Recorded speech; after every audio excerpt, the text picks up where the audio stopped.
Hello there. Just want to do a quick demonstration of a basic teardown of the Thrustmaster eSwap Pro controller.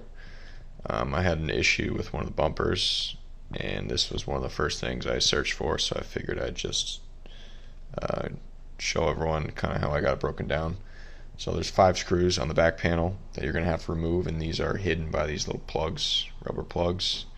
So the plugs themselves are unique, so you're going to want to keep them organized so you know where they go back. They're located here, here, here, and then here, and it's mirrored on the opposite side, just this one in the center is different. So you got to remove that plug with some sort of narrow tool. I used a small flathead screwdriver tip. Took them out pretty well, and then underneath those are these Phillips head screws. So again, you're going to want a small Phillips head screwdriver to take those out. Each of those screws are the same, so you don't really have to worry about keeping them organized. Once you take those off, you should be able to take the back panel off. It comes off relatively easily. You don't really have to pry it off too hard. This is what the inside looks like. Got to be careful when you remove it, as the rumble motors aren't too well secured. Once you're inside, these triggers will be in place.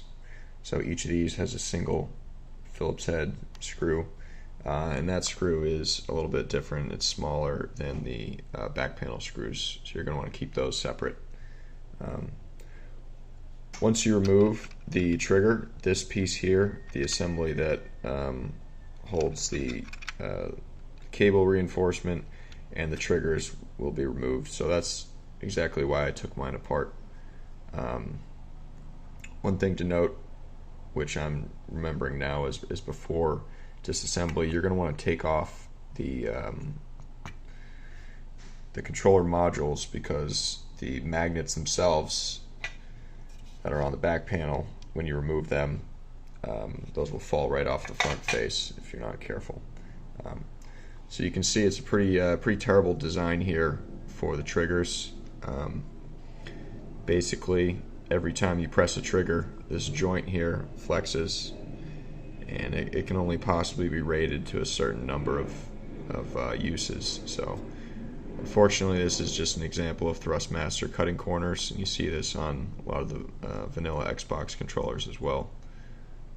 So I didn't go any farther than this, as that's all I needed to get to, but I figured I'd just kind of document what I did for others to learn from.